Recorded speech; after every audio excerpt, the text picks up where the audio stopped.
আজি আমি SSTGD physical TET আৰু লগতে আমাৰ SSGD ফিজিকেল মেডিকেল আৰু দুখন ভেৰিফিকেশ্যন একেলগে হ'বনে নাই এইটো আৰু লগতে আমাৰ অসমত ফাইনেল কাট অফ কিমান কম যাব পাৰে আদি সকলোবোৰ কথা আমি এইটো ভিডিঅ'ৰ যোগেদি কথা পাতিবলৈ লৈছোঁ। তোমালোকে জাষ্ট ফাৰ্ষ্টৰ পৰা লাষ্টলৈ চাই থাকা। ফাৰ্ষ্টৰ কথাটো হ'ল যে আমাৰ 10 তাৰিখত এটা CRPFৰ পৰা এটা মানে আনঅফিচিয়েলি এটা নটিচ আউট হৈছে। মানে এইটো আৰু অফিচিয়েলভাৱে কোনো মানে আউট হোৱা নাই আৰু তাতে আমাৰ এইটো নটিচত উল্লেখ আছে যে আমাৰ আগষ্ট মাহত মানে ফিজিকেলটো হ'ব। আৰু যদি আগষ্ট মাহত ফিজিকেলটো হয় বা এইটো নহ'বও পাৰে, আগষ্ট মাহত যদি ফিজিকেলটো হয় তেনেহ'লে আমাৰ পিছত বা ছেপ্টেম্বৰ বা অক্টোবৰত ক'বলৈ গ'লে আমাৰ ডকুমেণ্ট ভেৰিফিকেশ্যন আৰু মেডিকেলটো হোৱাৰ চান্স আছে। কাৰণ এইটো বেলেগ বেলেগকৈ হোৱাৰ চান্স আছে, মানে এইটো নটিচত উল্লেখ দিয়ে। আৰু যদি আগষ্ট ফিজিকেল নহয় মানে পিছুৱাই দিয়ে তেনেহ'লে তিনিটাই একেলগেই হ'ব, মেডিকেল ফিজিকেল আৰু ডকুমেণ্ট ভেৰিফিকেশ্যন তিনিটা একেলগে হ'ব। মানে এইটো আমাৰ এটা নটিচত আছে, এইটো আনঅফিচিয়েল নটিচ, মানে এইটো ফাইনেলি মানে অফিচিয়েলভাৱে মানে কি হোৱা নাই, মানে আউট হোৱা নাই, সেইটোকে মই কৈছোঁ। মানে সেই নটিচটো মানে ফেক হোৱাৰো চান্স আছে, বাট এইটো অৰিজিনেল হোৱাৰো চান্স আছে, বাট এইটো মানে কনফাৰ্মলি অহা নাই যিহেতু, সেইবাবে মই ক'ব পাৰোঁ যে আমাৰ 100% চান্স আছে সেইবাবে যে আগষ্টতে ফিজিকেল হোৱাৰ চান্স আছে। মানে ফিজিকেলটো মানে বেলেগকৈ হোৱাৰ চান্স আছে আৰু বেলেগকৈ হ'ব, আৰু মেডিকেল আৰু দুখন ভেৰিফিকেশ্যনটো একেলগে হ'ব। এইটোও মানে অলপমান এমাহ পিছত হ'ব পাৰে, বাট আগষ্টত 100% ফিজিকেলটো হোৱাৰ চান্স আছে। তোমালোকে এইটো নটিচৰ বিষয়ে নাভাবিবা, এইটো ফেক নটিচ হয়, মানে হোৱাৰ চান্স আছে, সেইবাবে মই নটিচটো মানে লৈ অহা নাই নটিচটো। বাট মই নটিচত কি কি আছে মই এইটো কৈ দিলোঁ, যে নটিচত লিখা আছে যে আগষ্ট মাহত আমাৰ ফিজিকেল হ'ব পাৰে বা নহ'ব পাৰে। আৰু যদি ফিজিকেলটো হয় তেনেহ'লে খালি ফিজিকেলেই হ'ব প্ৰথম, আৰু যদি নহয় তেনেহ'লে পিছত যদি পিছুৱাই দিয়ে ডেটটো তেনেহ'লে আমাৰ ফিজিকেল মেডিকেল দুখন ভেৰিফিকেশ্যন তিনিটা একেলগেই হ'ব। তাত এনেকুৱাই মানে উল্লেখ আছে, ইয়াতকৈ আৰু বেছি উল্লেখ নাই।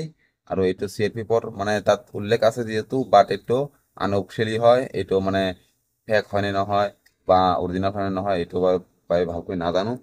আৰু সেইবাবে মই নটিচটো মানে লৈ অহা নাই, এইটো বহুতো ইউটিউবাৰৰ লগতে গৈ গৈছে, নটিচটো আহি গৈছে।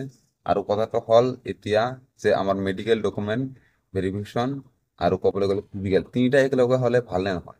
এইটো তিনিটা যদি একেলগে হয় ইমান আৰু ভাল নহয়, কাৰণ তিনিটা একেলগে হ'লে আমাৰ 2-3 দিনমান লাগি যায়, মানে শৰীৰটো সুস্থ নহয়। আৰু ক'বলৈ গ'লে তাত অলপ অলপ পইণ্টৰ কাৰণে ডাইৰেক্ট আন কৰি দিয়ে, কাৰণ তেওঁলোকৰ ওপৰত যিবিলাক অফিচাৰ থাকে সেইবিলাকৰ বহুত প্ৰেছাৰ থাকে। বহুত প্ৰেছাৰ থাকে, যেতিয়া মানে অলপ অলপ প্ৰব্লেম দেখুৱায় মানে সিহঁতৰ নিজৰ ওপৰতে মানে আনকণ্ট্ৰল হৈ যায়, তেতিয়া সিহঁতে বহুত কেণ্ডিডেটক আনফিট কৰি দিয়ে। সেইবাবে মই কৈছোঁ যদি ফিজিকেলটো আগতীয়াকৈ হয় আৰু মেডিকেলটো পিছত হয় তেনেহ'লে বহুত ভাল হ'ব তোমালোকৰ, কাৰণ তোমালোকে সুস্থ মাইণ্ড ফিজিকেলটো ক্লিয়াৰ কৰিব পাৰিবা আৰু মেডিকেলৰ বাবে তোমালোকে কেইদিনমান আগতে ফ্ৰী মেডিকেল কৰাই লৈ যাবা, 100% চিলেকশ্যন হৈ যাবা। আৰু যদি ফিজিকেল মেডিকেল দুখন ভেৰিফিকেশ্যন তিনিটা একেলগে হয় তেনেহ'লে অলপমান প্ৰব্লেমত মানে হয়, আমি ক'বলৈ গ'লে, কাৰণ এইটো প্ৰব্লেম হয় যে তোমাৰ 2-3 দিনমান লাগি যায়, তোমাৰ তাতে মানে লাইন ধৰি এনেই থকা দিনটো মানে থাকিবলগীয়া হয়। আৰু লগতে ক'বলৈ গ'লে আমাৰ মানে যদি অলপমান প্ৰব্লেম ওলা যায় তেনেহ'লে ৰিমেডিকেল দিয়ে, আৰু তাত বেছিভাগে মানে আমাক আনফিট কৰাই দিয়ে।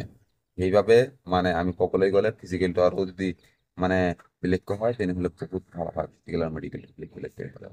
এইবাৰ ক'বলৈ গ'লে আমাৰ অসমত ফিজিকেল কাট অফ যিহেতু বহুত কম গৈছে, তোমালোকে সকলোৱে ৰানিং কৰি থাকা।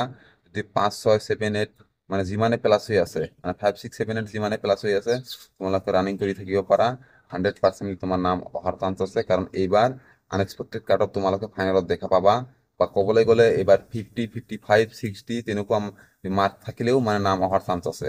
কাৰণ এইবাৰ কাট অফটো আনএক্সপেক্টেড যাব, কাষ্ট ৱাইজ যাব, বাট কিছুমান কাষ্টত যাব বহুত কম যাব কাট অফ, 50 থাকিলেও মানে চান্স আছে, ফুল চান্স আছে।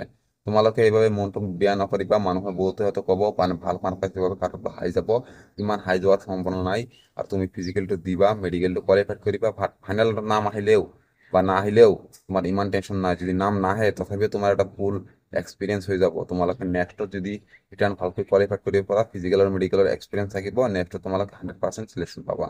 সেইবাবে মই সকলোকে ৰিকুৱেষ্ট কৰিছোঁ তোমালোকে ফিজিকেলটো ভালকৈ দিবলৈ যাবা, মেডিকেলটো দিবলৈ যাবা, তোমালোকে ফাইনেলৰ বাবে ৰৈ থাকিবা। আৰু যদি নোযোৱা ফাইনেলত মেৰিটত তোমাৰ কাট অফটো কমি যায় তেনেহ'লে তোমাৰ যদি তাত মাৰ্কছ থাকি যায় তেনেহ'লে তোমাৰ বহুত পস্তাবলগীয়া হ'ব যে তুমি ইমান মানে মাৰ্কছ থকাৰ পিছতো তুমি চাকৰিটো নাপালা, ফিজিকেল মেডিকেলটো কোৱালিফাই কৰিলেহেঁতেন চাকৰিটো পালা।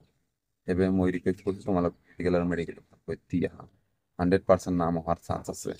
আৰু ফিজিকেল মেডিকেল মানে ক'বলৈ গ'লে ইমান দিন আৰু নাই। ফিজিকেলটো আমাৰ আগষ্ট হোৱাৰ 100% চান্স আছে। আগষ্টৰ যদি আমাৰ ফাৰ্ষ্ট উইক বা ছেকেণ্ড উইকত নহয় তেনেহ'লে আগষ্টৰ লাষ্টৰ ফালে হ'ব, বাট আগষ্ট 100% হোৱাৰ চান্স আছে।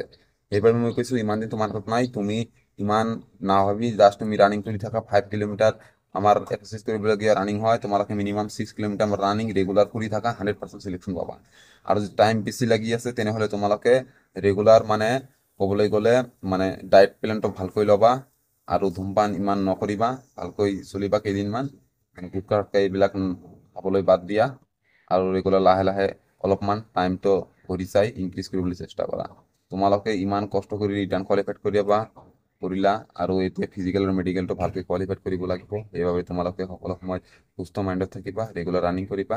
ইমান দিন নাই, আৰু যদি ৰানিং ষ্টাৰ্ট কৰা নাই আজিৰ পৰাই ষ্টাৰ্ট কৰি দিয়া। ফাইনেলি ইমান দিন নাই তোমালোকে চিলেকশ্যন পাবলৈ।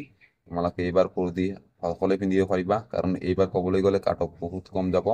তোমালোকে কম মাৰ্ক থাকিলে ইমান টেনশ্যন নকৰি জাষ্ট ফিজিকেল আৰু ভিডিঅ'টো ফাৰ্ষ্টৰ পৰা লাষ্টলৈ যদি চাইছা মই সকলোকে ধন্যবাদ জনাইছোঁ।